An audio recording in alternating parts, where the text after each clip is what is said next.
नमस्कार दोस्तों। मध्य प्रदेश सरकार ने एक बहुत ही बड़ा नियम लाने की कोशिश अभी जारी है। मध्य प्रदेश गवर्नमेंट एक एक्ट लेकर आना चाहती है जिसका नाम है कोचिंग रेगुलेशन एक्ट। हालांकि मैं बता दूं कि अभी ये एक्ट आया नहीं है, इसके ऊपर विचार चल रहा है। जब भी कोई एक्ट आता है देश के अंदर तो उससे पहले उसका एक ड्राफ्ट, एक ढांचा बनाया जाता है जिसे बिल बोला जाता है। उस बिल को, क्योंकि अगर वो स्टेट में लागू हो रहा है, विधानसभा में लागू हो रहा है ना, तो विधानसभा के जो दोनों हाउसेज होते हैं वहां पर उन्हें रखा जाता है।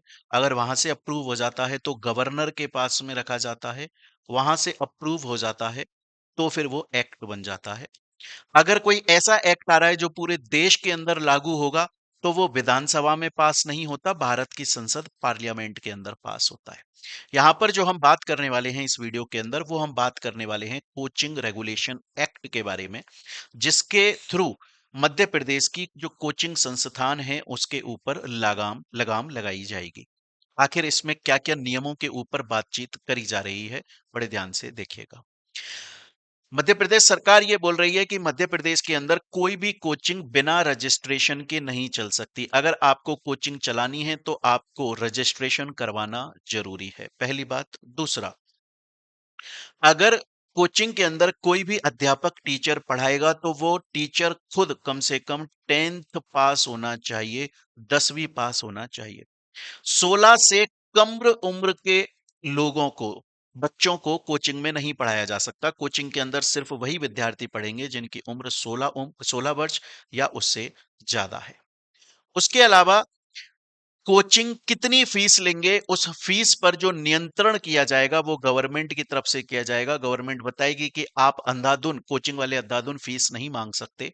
एक लिमिट होगी, उतनी ही फीस मांग सकते हैं। और अगर कोई स्टूडेंट कोचिंग छोड़कर जाता है, कभी भी कोचिंग छोड़कर अगर वो चला जाता है तो उसका पैसा उसे रिफंड किया जाएगा। हालांकि अगर मैं बात बोलूं तो अभी तक जितने भी नियम यहां पर हमने बात करी कि कोचिंग का रजिस्ट्रेशन होना जरूरी है, अ, अ, उसके अलावा टीचर खुद 10th पास होना चाहिए, ये नियम मुझे सही लगते हैं, इसमें कोई दिक्कत नहीं है। अभी तक जिस नियम के ऊपर हमने बात करी है इस वीडियो में, और भी नियमों पर बात करेंगे, उसमें दो नियम मुझे गलत लगते हैं। एक तो 16 से कम उम्र के छात्र कोचिंग में प्रवेश नहीं कर सकते, ये गलत है।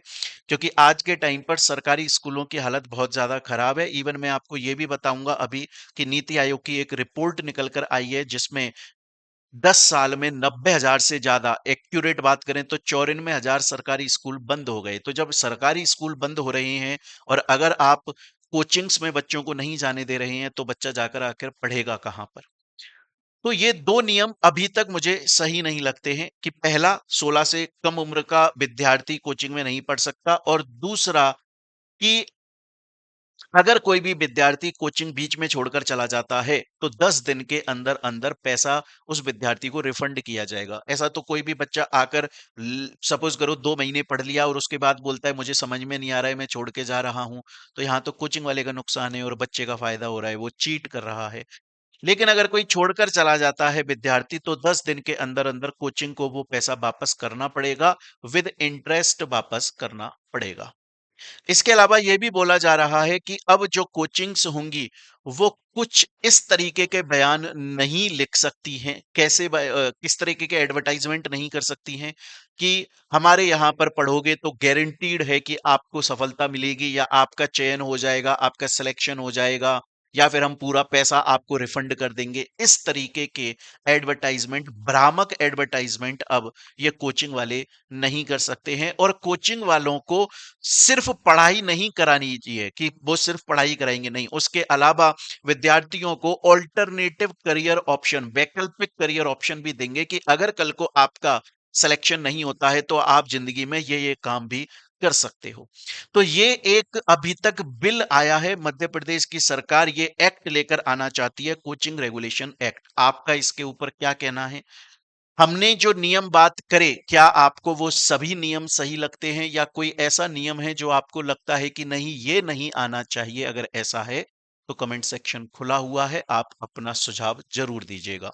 वहीं दूसरी तरफ देखा जाए तो नीति आयोग जो कि सरकारी डिपार्टमेंट है, नीति आयोग की एक रिपोर्ट आई है और उस रिपोर्ट के हिसाब से पिछले 10 सालों में, मैं पूरा आंकड़ा यहां पर आपको बताऊंगा अभी, कि 10 सालों के अंदर 94,000 से ज्यादा सरकारी स्कूल बंद हो चुके हैं, वहीं पर 51,000 से ज्यादा प्राइवेट स्कूल बढ़ गए हैं।